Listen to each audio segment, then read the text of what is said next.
Hi, this is Elaine Benfield, and welcome to another episode of Herstories. Today I'm excited to have Kenita Smith join me. Welcome, Kenita.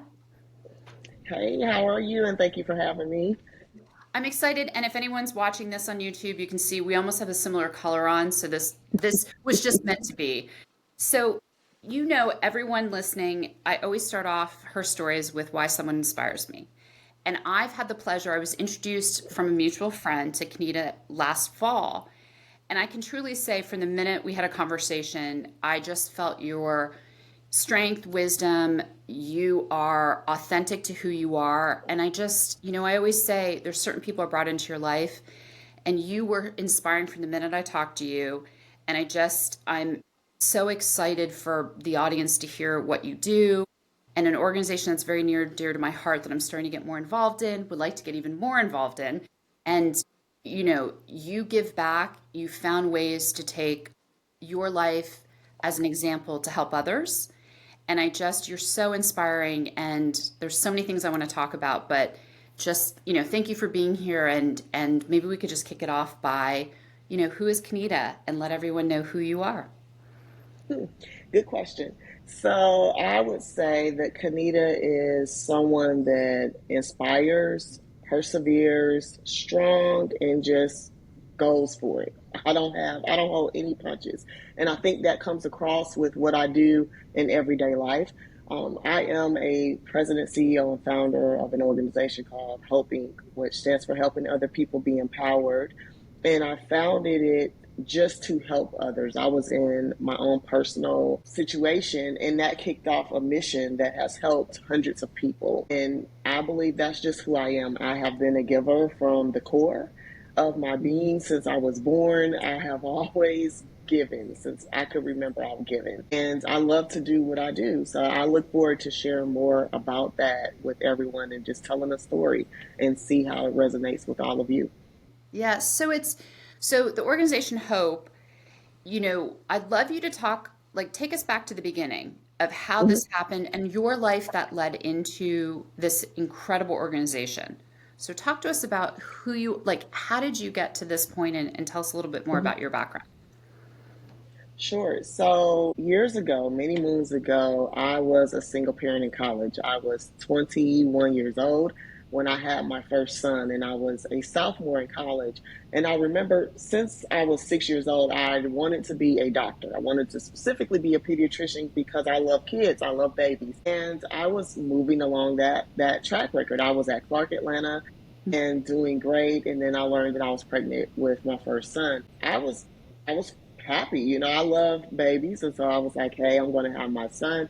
However, I thought, okay, residency and having a baby, that may not be the best fit. I want to raise my son myself. I didn't want to pawn him off onto family, so I switched my major to nursing. And I went to Georgia State. I got into the nursing program on my first try, and I was moving to become a nurse practitioner because I felt like that was the next best role and profession close to being a doctor, and I could always, go to med school or whatever. Yeah. And so I was doing fairly well. I was going in top of my class, and I was had 1 year left, and I was trying to get childcare. And so I went to the government to apply for CAPS, and I was denied. And the social worker told me that I was denied because I was attending a 4 year college. That had I been attending for a certificate or for a diploma, that they would help me. And I remember leaving thinking that is so backwards because here I am trying to get a higher education so that I don't need the assistance. But I'm being told that had I just gotten a certificate where I would still need the assistance moons later, that they would have helped me. And so I remember it took me 10 years to graduate. I ended up having to switch my major from nursing because I was pregnant with my second son, and I would not stop going to school. The teachers begged me, and I would not stop. I was going to clinicals. I was still doing well, and I got sick because I was not taking care of myself. And I said, I can't, wait and take any time out because if you're in nursing school, you can't have restrictions with clinicals. And so I said, I'm just going to switch my major to business administration and concentrate in healthcare. My nursing classes are good for 5 years. I can always go back and take them. And Mhm. so it took me a total of 10 years to graduate from college with my bachelor's degree. And when I did, I ended up working in hospice, which, if you know me, that was not something that I would do. I did not like death like that. But I was on the administrative side of things, and I moved up fairly quickly. I started as a coordinator, moved up to an office manager after 6 or so months, and then moved up into a training assistant executive director role. And so my executive director put a lot of faith in me. He allowed me to be over 3 satellite offices. I had about 150 employees that I helped manage, and many of them also were single parents working to get their nursing degree. And so I said, after I mentored people without trying to mentor people, because I was always asked, how did you get through college? How did you do this? And I thought in my office one day, I said, what is it that I can do every day and not get paid for it? Because I did not know what my passion was. But I said, I'm a giver. I've given boots off of my feet before. I love to give. If I could give every day, that would be great. And so I said, why don't you start a nonprofit that gives what single parents in college really need? And that's ongoing support. It's not that we're irresponsible, it's that we just don't make enough to make ends meet without the degree. And I thought, why not give $400 a month towards rent, $400 a month towards childcare? Let's do some budget coaching. Let's do some counseling.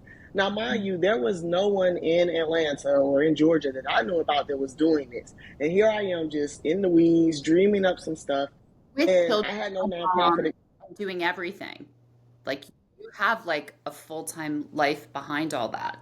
Yes, yes. And so I had pretty much, oh, and I, by this point, like Elaine said, I had gotten married. I had my 2 boys, and then I had a bonus son as well. So I was like working full time, taking care of family and then doing this. But I didn't have any nonprofit experience. I did not have any donors. I didn't have any foundation support. So it's not like I had these things in place before I started.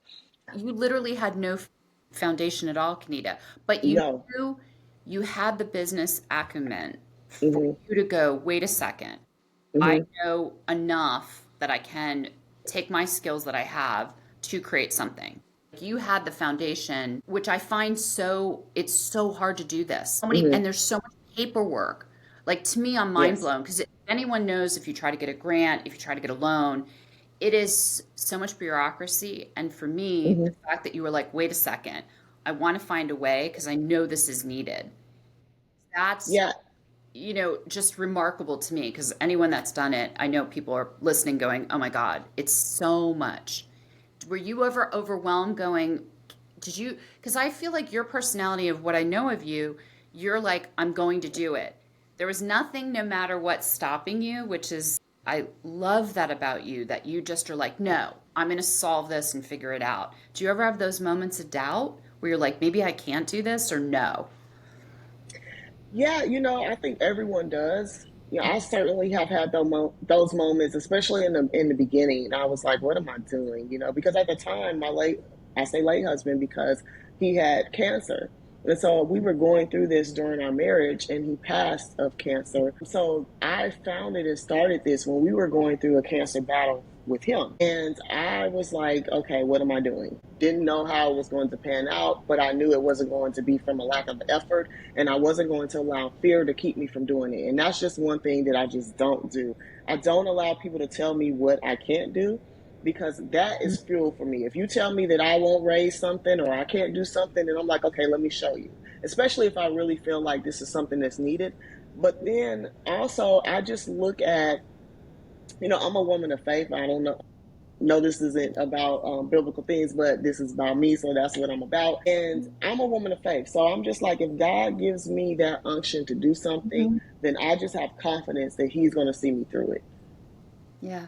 And I feel you said something to me, and I've learned over the last few years, especially if fear makes me work harder. I like the having fear because that means I'm on the right track because I'm a little Mhm. nervous, little apprehensive, but then I drive faster. You must feel the same that fear is almost a lightning rod, that it's like, I'm going to run forward. Do you feel that that helps kind of motivate you going, hey, I'm on the right track then? And having that, does that help you kind of motivate you? I think not necessarily fear motivates me, but what motivates me really is people doubting. Because if you think Yeah. about it, that's kind of been the whole thing with a single parent. So many people doubt you. They think that you're a statistic, you know, that your children will be a statistic, that you'll be low income, your children will be low income. They won't have upward mobility, they'll struggle in certain subjects in school. And I just always hated being a statistic, and I wasn't going to be. I refused to be, and none of my children were statistics. And so that's really what drove me to hope, is that I did not want to be a statistic, and I didn't want others to be a statistic. So, how do you pick yourself up from losing your husband and you have three kids and you're trying to figure out your life? And honestly, a lot of times, women, it's survival. You lost your partner Hmm. and here you are. Hmm. Do you, take us back to that time? Because at that, it's a lot. You've had a lot. And how do you get through that? Because I think we all go through so many things in life, and it's how do you pick yourself up? And you are such a positive person. Hmm. And how'd you get through that? Well, I think I had a lot of experience with just obstacles prior to that. Like I said, I didn't have any experience with nonprofits, so I did not get any grants for the first 3 years of running the organization. And I had to fund it and grow it gradually, right? And that came with its own sort of just resilience that was needed to get through those times. It taught me how to build on my faith, and it taught me how to believe in myself and believe in what I was doing. And I remember the day that I was getting ready to give up on hope, the very day I was getting ready to shut the doors and give up, I had $200 in our business account, only $200. And I went to the mailbox, and there was our very first grant for $15,000. Oh my And God. I just started jumping everywhere. I just started jumping everywhere. And from that day forward, and it was a proposal that I had written. Now, all the other proposals that someone else wrote, we never got funded. But it was a proposal that I was taught how to write, and I wrote it, and we got funding. And ever since then, we've gotten grants and we've grown. So it taught me perseverance, and it taught me that things are not always what they appear to be, that something is always working behind the scenes. So fast forwarding to when my late husband passed away, I was, of course, devastated. I was broken, but I had my sons, and I couldn't afford to just falter. I had to figure out a way to feel what I'm feeling, but persevere and be strong. And I know people say, oh, we hate that word, be strong, because it makes you feel like you can't have any emotion. And that's not what I'm saying. I cried when I needed to cry. Mhm. I went through grief when I needed to go through grief, Yeah. but I could not just sit in the bed and do nothing. I couldn't just curl up in the corner. I had three boys, and I had to show them that we can get Mhm. up and we can go through what we go through, but we still can persevere. We still can live. And that, dad would have wanted us to live. Yeah. So I did a lot of just taking time. I took family time. We went on vacations. I did a lot of prayer. I did a lot of surrounding myself with community, even when I didn't want to, because that's the first thing that, depression does, is wants you to be alone. Yeah. And if you just have community around you, it makes it hard for you to just withdraw and give up. And so I just did what I knew to do. I kept going. I leaned on my organization. Actually, the participants were just amazed that I was still writing checks for them and Yeah. talking to them, because this time it was still a one woman show. I didn't have, staff. So, but it kept me going, and it gave me something to look forward to. Well, and I think, I want to bring up, I think it's a really important point, and we hear very Mm-hmm. often in the rhetoric of, society that, people really struggle, but they don't want to work. And to me, one of the things that I've learned so much from Hope, every one of your fabulous, students that have gone through and adults have gone through, your program, to me, Mm-hmm. every single one of them has a drive. They want to and better themselves. It's not that they're lazy. It's not that they didn't work hard. It's not, you know, life has a lot of obstacles. And what I learned so much from your organization is all these stories, every single one of them, and there's so many others that you want to help and love to find ways to help, they all want to do better. They know that, but it's hard, it's expensive. Mm-hmm. How do you do that with childcare and the expenses? And what do you do? And I really, to me, that's such an important takeaway that They don't want handout. This is not a handout. This is to help them. And I'd love you to talk about some of the, like, I'm such a numbers person, and you and I Hmm. have talked about some of the numbers. Hmm. Talk about some of that because, you've reached now over 100 people. And I say people because to me, another thing I learned from you, it's not just women. Right. There's a lot of great examples, and we'll talk about, you had a fabulous gala recently that I went Hmm. to, and seeing examples of men too. I was so focused thinking, oh, it's always women, and it's like, Hmm. oh, these amazing men talked about that they were, single dads and raising their families, and so I'd love you to talk about some of the numbers and kind of, a little bit more of the background of who's come through your program. Yeah, so I was looking for someone that was like me. And so there were certain criteria that I wanted these single parents to have. It wasn't just about helping any single parent. They had programs that helped single parents that were homeless or going through homelessness and needed transitional housing or offered one time emergency assistance. I wasn't looking for that demographic. Nothing wrong with it, but that's not what my focus was. The mission was about helping single parents that are going through college, meaning they needed to be obtaining an associate's or bachelor's degree. Because, as I said earlier in my story, certificates and diplomas could get child care assistance, but the associates and bachelors could not. So I Yeah. wanted to help offset that. And also, the individuals that I supported, they needed to work because I was only providing $400 a month in rent or $400 a month in childcare or both. But that's not going to pay all the bills. So I required that they work. Now, it wasn't a requirement that it was full time, part time. It could even be PRN because, again, Yeah. I'm from the nursing background. However, they had to work. They also had to have a high GPA. So 2.7 or higher. And for me, that showed determination. If you're struggling and you're a single parent, but your grades are still 2.7 or higher, you have drive and you're determined to get done. And so that was a requirement that I put in. I also said that, they had to be US citizen because of funding reasons. And then also that they had to show a need, a financial need. Now, we do use, the federal income median average to look at, what should be considered poverty and whatnot. Mhm. But that wasn't what determined things for us because so many people were working poor. They're well over that median, Yeah. but they're still not able to make ends meet. And so that's the criteria of the individuals that came through our program. So many of them, they worked. It wasn't an issue about whether or not they worked. And also, I found that many of them weren't just young single parents, 21, 22. These were Oh. between the ages of 25 and 45 that had been married early, divorced early, was not expecting to be a single parent, some even widows.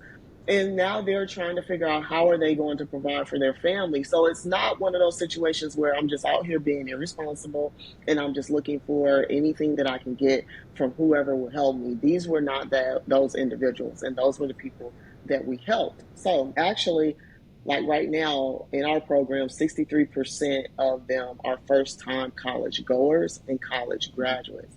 So that changes the trajectory of generations, especially in the minority community. Even though we don't focus on minorities, a lot of minorities have been applied to our program. And it takes 6 to 15 generations, not years, but generations to break the cycle of poverty in the minority community. So That's just imagine what that has done. Yeah, that's insane. That is Hmm. really insane. One thing I want you to keep going, but I have one point that you expect a lot of Hmm. those who get the grants from you and the support. One of the things I heard pretty much most of the people I talked to at your gala was she gave us accountability.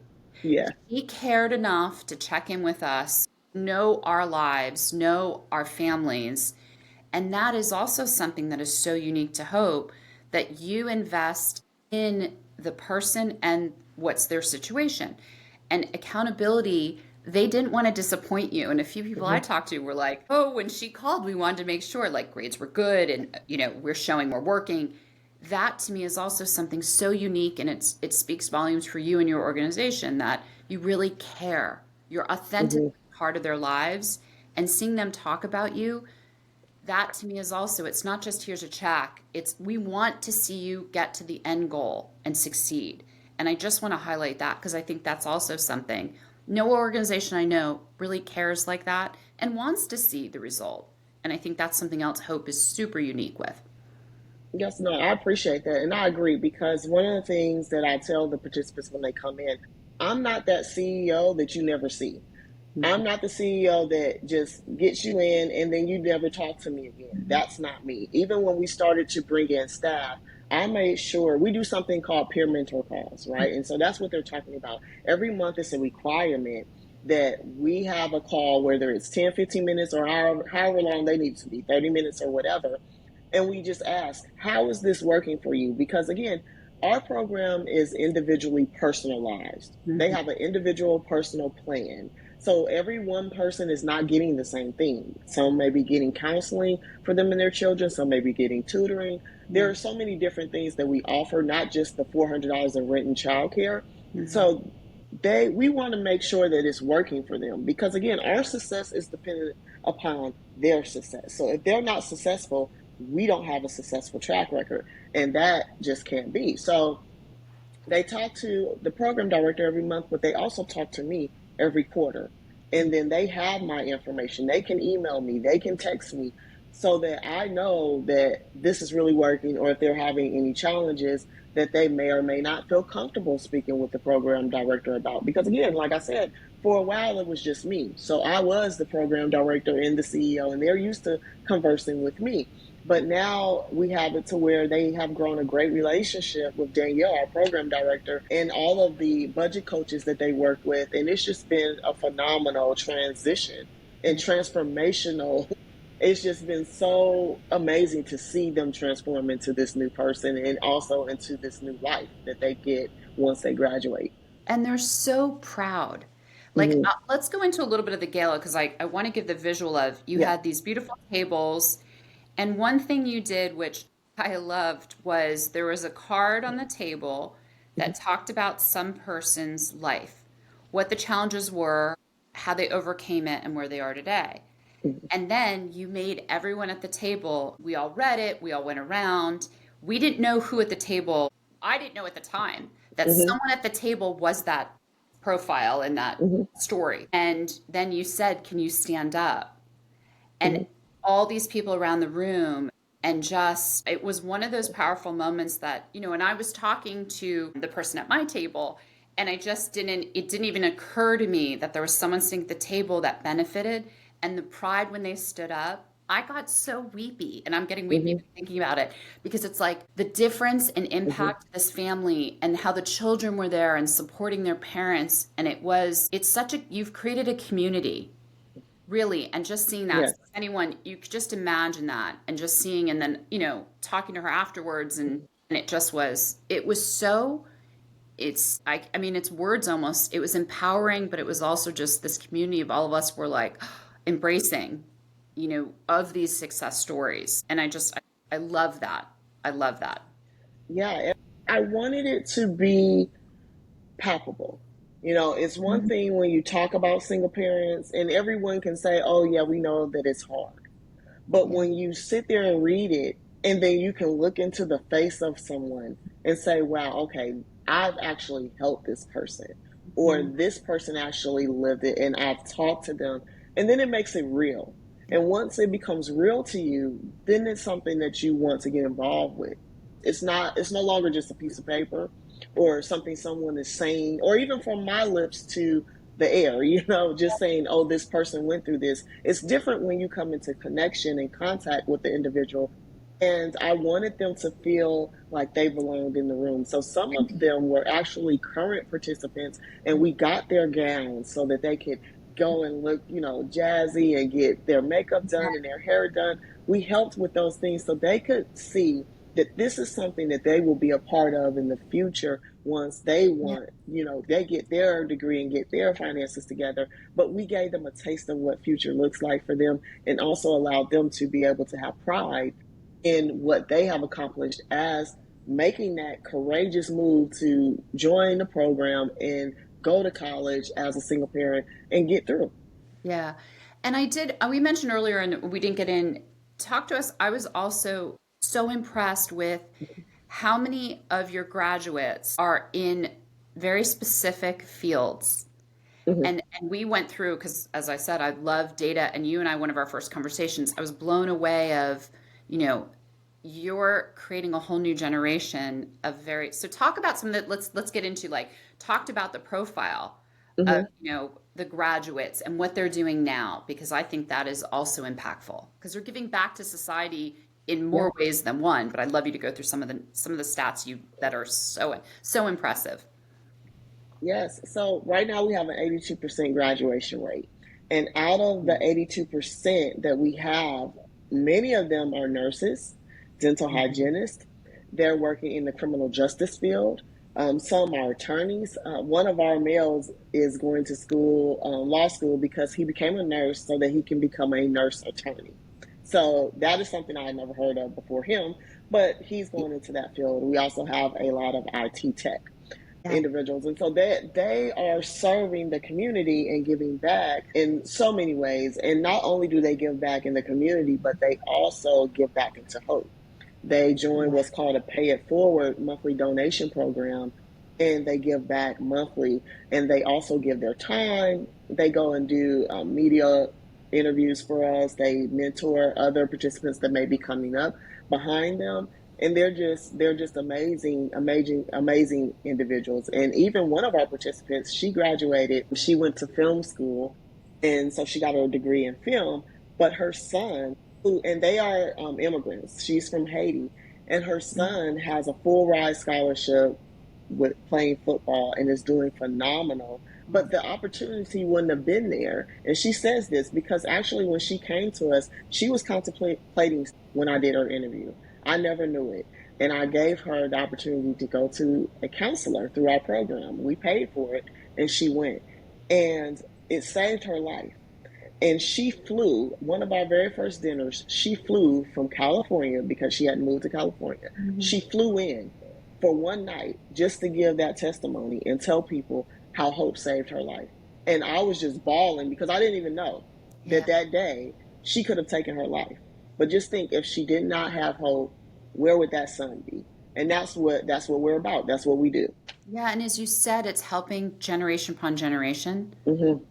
And that is what an incredible story. So right now you have about 100, right? You just reached the tipping point of 100 graduates have gone. 100 rats. And talk to us, because I mean, I just said this. This is so near and dear to my heart because, you have so much, this organization has such great ability to help so many. Mm-hmm. And you have very high goals, but I think they're obtainable. I really truly believe that if everyone helped a family or helped, talk to us about what your vision is and where do you see this going? Sure. So we've helped 135 single parents through our program and 274 children. So it's a dual impact. We've just come on the cusp of our 100 graduate this year, but it took us 15 years to get to 100 graduates. And because of what I told you, we did not start off with funders, donors. All of that had to be built up over time, the track record as well as the efficiency of the program. But now we know what we're doing. We have the staff, we have the infrastructure, we have support. So now we want to help another 100 single parents graduate, but we want to do it in less time. We Mhm. want to do that in 5 years. So by 2030, we want to see another 100 single parents graduate. And in order to do that within 5 years, we need to help more people. So we are wanting to help 100 single parents annually by 2030.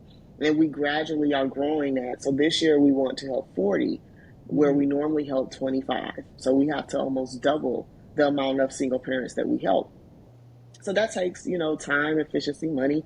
And so Yeah. we want to raise $1.3 million by the end of September. And we're on track to do that. We're a little over halfway there, but we're looking for people that can support through corporation sponsorships. Mhm. Some of our events, we have a 5K coming up at Westside Park in September, and we're looking for corporate sponsorships for that or people to participate. We also are looking for foundation support. So if you're a foundation that has heard of us but maybe never funded us, please feel free to reach out. We're looking for you. Major gifts, donors, everyone that can support, that has the ability and the link to our mission. please consider, because this is something that you will not regret and you will definitely know your impact. Yeah, and it's so everyone listening, Her Stories website has a resource page. I will make sure Kenita and Hope's information's on it. So please, as Kenita said, we want to help get to this number. It is a drastic impact on all these lives, and I'm telling you, when you sit and talk to these amazing, parents and humans, I can't even tell you how good it feels knowing, you're making a difference in entire generations and multiple generations' lives. So I'll make sure that's on the resource page. So talk to us about, so one of the questions I had is, you know, is there a number, and I think we've talked about this before, per student, how much does it cost to help? Do you have a ballpark of what you give? You've mentioned $400 a month to help with the child care. What is it per student if you broke down the numbers financially? And I know one of our mutual friends is the CFO side Mm-hmm. helping, so she would give those numbers, but as well as you know, but that's to me impactful going, it's not that much money to change someone's life. And I would love if you're okay with sharing some of the numbers going, hey, this is what Sure. we're seeing of all the trends, we can increase, the visibility of that. Yes, so really what it costs overall with operations and everything is $25,000 per participant for 1 year to Mhm. cover them. 1,000 of that is directly towards program because, as I mentioned before, we offer, yes, the rent and childcare, but they're also receiving monthly budget coaching from financial advisors. So you have those consultants in there, and those are two that see our participants every month. You also have counselors. We have 5 counseling partnerships, and they see the participants and their children. We pay for those invoices. Nothing is charged to the participant. So that also is something that we take on. We also offer emergency assistance, which we haven't mentioned here yet, but we offer $250 every quarter in grocery cards, $100 every quarter in gas cards, and we partner with Concrete Jungle to offer fresh produce to our participants at a very discounted price so that they have fresh food. But then let's say if they have a need that's outside of the core that we offer, like if their car breaks down, we Mhm. have had partners that have given them cars and we help with the deposit. We help with any transportation issues they may have, any car repairs. So it's not just the $400 that we invest into the participant, but there are all these wraparound services that we provide to help them really not have the boundary and obstacle of finances to keep them in school, because those are the things that will make them drop out. Yeah. And when you listen, and I'm so glad you talked about the numbers because to me Mm-hmm. it's so important to know what a difference that can make. Mm-hmm. And it just, as we talked about foundations and corporations, there's a lot of companies, and I used to work for one that did matching programs. And, if you're listening and you work for a company, check the matching programs. To me, Mm-hmm. companies, it doesn't affect you. They're matching what you donate and it doubles to help an organization like Hope. It's something I did all the time. And I feel that it's just, why not? The companies have money allocated to help organizations that are near and dear to your heart. So definitely, I think that's really important to look for your company if they have matching. Companies are still doing it. So Yeah, they are. who is, and it's hard, you mentioned a few stories, and I heard so many at your event. And you can see there's, if you go to the Hope website, I'll put a link to it. You have to listen to some of these stories, the YouTube videos and the testimonials. Is there any story? I know it's hard. Talk to me about something that was one of the stories that's so near and dear to your heart. You've mentioned a few, but Mhm. there's so many powerful stories. Is there one that sticks out, for you? Just pick, Yeah, so it's hard because I don't everybody. right there's so many, but there is one.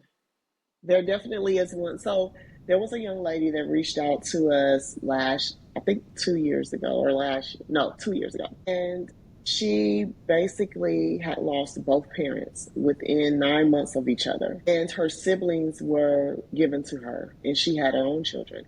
And she was being evicted. She Yeah. was in school, had one semester left, and she was losing hope, and she happened to Google and found us, and she was asking, if we would help. And so she applied, and I met with her, and I'll never forget it because she really had no one else. Her parents were gone. She was doing the best she could, and she was going to school for nursing. One semester left, and now she had inherited her siblings on top of already struggling. And I think she had like three siblings that she inherited that were young, and she was behind several months on her rent. And so the $400 wouldn't have done it just for that time. So the program director and we got together and we said, okay, we're going to catch up your rent, and then we're going to accept you into this program, and we'll give you $400 a month in rent assistance, but we'll help you find what you need for the kids and for your brothers and sisters. We got counseling for her because she ended up losing her job and had to find another job, because during that time, as anyone can imagine, who can really go through that mentally and still just keep going? It's just a lot for that. But she graduated. She graduated, and she's doing well, and her siblings are doing well, her children are doing well. And that happened because of people that supported Hope. And so I never forgot her story. That is incredible. I Mm-hmm. mean, these stories they pull my heartstrings, but Yeah. in person, seeing the children clap for their parents Mm-hmm. and clap for Yeah. you. I mean, I'm seriously, I'm just, it was so overwhelming to me. I Yeah. left floating on a cloud going, you had a great silent auction and I Mm-hmm. ended up bidding on something and won it. And to me, I was so happy to contribute and give something back, knowing, hey, my little contribution was going to make a Mm-hmm. difference. And it might not be someone in the room, but they'll be in the room next year. And I kept Yes. thinking of it is, and you and I met talking about, it's Mm-hmm. funny, I was introduced to you through a mutual friend because I said, I want to give back. I want to help, women or single parents because I've been fortunate, but I fought and climbed my way to be fortunate. I've had, Mm-hmm. and mine's, is small in comparison. And that's where us meeting, me meeting you going, how can I help you? And Hope, you can hear in my voice just, I'm so honored to know you and see, and have Hope be part of this community. But even if you don't live in Atlanta, you can make a difference. And, whether you help Hope or giving back, it gives back to you exponentially. And I really encourage people find those organizations and, I'm so partial to Hope, but just, give back because it just seeing I wish everyone can check out YouTube because the videos are just, I mean, and hearing all the testimonials, it's incredible. And I love the one, the gentleman you talked about that went in for Yeah. nursing, wanted to go for law school. Because Yeah. I mentioned earlier, I was like, didn't even think, and he went on, and I was like, oh, what an incredible story. Mm-hmm. And then I forget, it was you had someone's, as you mentioned, the children are now succeeding. And I keep saying it over and over again, but you're changing the lives of individuals and families. And that Yes. to me is, I feel like I'm the spokesperson for your company because I'm just like, it's Yeah. so powerful. Yeah. So I want to ask like a couple more questions. I'm going to be conscious of your time. Said even as a child, you really wanted to give back. And I know there's people that are listening, no matter Mm-hmm. how old you are. What advice do you have for them to do something similar to you and really having you have an authentic purpose in life? What advice would you give someone that's thinking of either starting Yeah. something or giving back or because talk about your purpose and what you would tell your younger self and give other people advice. I would just say don't allow other people's hangups to be your story or your hangup. A lot of times when you share things when you're young and people have had different experiences, probably not the best, they'll try to encourage you to not do something or say, maybe you want to think about this or do something differently. And just guard your heart in those type of situations, because some of those ideas that you have, I believe, God ordained ideas. Those ideas that kind of just follow you and that you never give up on, the things that are core you, and that's a part of you, and that's something that you can tap into naturally without any kind of training or without any kind of scholarly information to develop. So, me being a giver, I was just a natural philanthropist, and that is naturally me. No one had to tell me how to give. And I also naturally strategically think. So that's something that was never taught to me. Business really wasn't taught to me on that level. It tells you fundamentals, but it doesn't tell you how to think. It doesn't tell you how to make things happen out of nothing. That's something that you naturally have to gain. Okay. And that's and develop and grow. And so I feel like if you are young and you have a gigantic idea and no one can do it, but you Mhm. just want to try, do it. Yeah. Challenge yourself because that's how you grow. And then it silence the naysayers, just say, yes, thank you. I thank you for your advice. But don't let that be your reality because they are them and you are you. And just because it did not happen for them doesn't mean it won't happen for you. Just take the steps and learn. And failure is not always failure because when we fail in one area, it just opens the door for another opportunity and it forces us to find a way out. Yeah. And normally, when you find that way out, that's the gold mine. I went to school and ended up having to go change my major several times. Took me 10 years, but it led me to a gold mine. So Yeah. I think that you just have to do it and trust your gut, trust that you're capable, and lean on what it is that you know to be true about yourself and go for it. Well, and I think it's so beautiful as we started talking of, the naysayers. And when someone tells you you can't do anything, you and I have that in common. My line, and one of my best friends always says, watch her.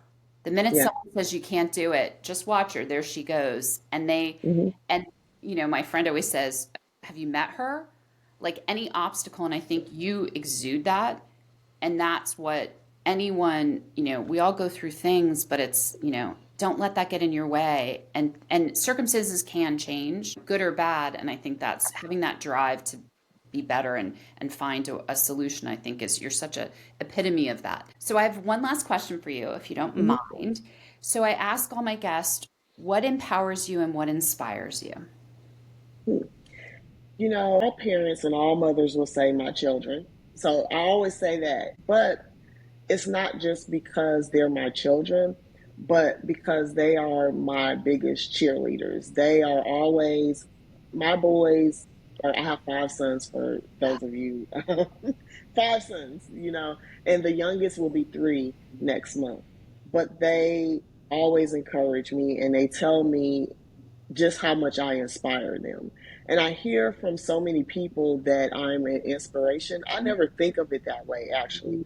But it makes me feel great to know that my life can inspire somebody. And that's what drives me because I realize that I'm not just doing this for me. There are people that are watching. My participants, they're watching and it's Yeah. inspiring them. My children are watching and it inspires them. The world is watching and it's inspiring somebody to either go back to school or to go to school and letting them know that you can overcome these things and you can get your degree, or it's inspiring the new nonprofit leader or any business exec that wants to do their own thing and come out of corporate America or whatever they are. And then it inspires those individuals that are parents or that are in ministry or any facet of life that they can do what they set their mind and heart to. And I am grateful to be an inspiration. So I feel like that drives me quite a bit is knowing that people are watching and it's up to you what they're going to see. Yeah. No, that's beautifully said. And I know a lot of us say how inspiring you are, but you are. Just the difference you've made in so many people's lives. And I truly can say you've just started. I know it's been a 15-year Mm-hmm. journey, but now you're reaching a place where you're at the pinnacle where you're going to make so much more difference and you are Mm-hmm. inspiring. And I'm so excited to partner with you more, find ways that can help your organization. And for people listening, I promise, as I said, I'll have in the resource page and Herstories, how can you donate? How can you, give back? And there's, ways to help this organization and reach, Kenita and the organization's goals of, getting more students and let's help more people. So you are an inspiration. I can't wait to see you again in person. And I appreciate you being in Her Stories and thank you for being such an inspiration to all of us. Thank you. I had so much fun. Thank you so much for having me. Thank you. And stay tuned for another episode of Her Stories.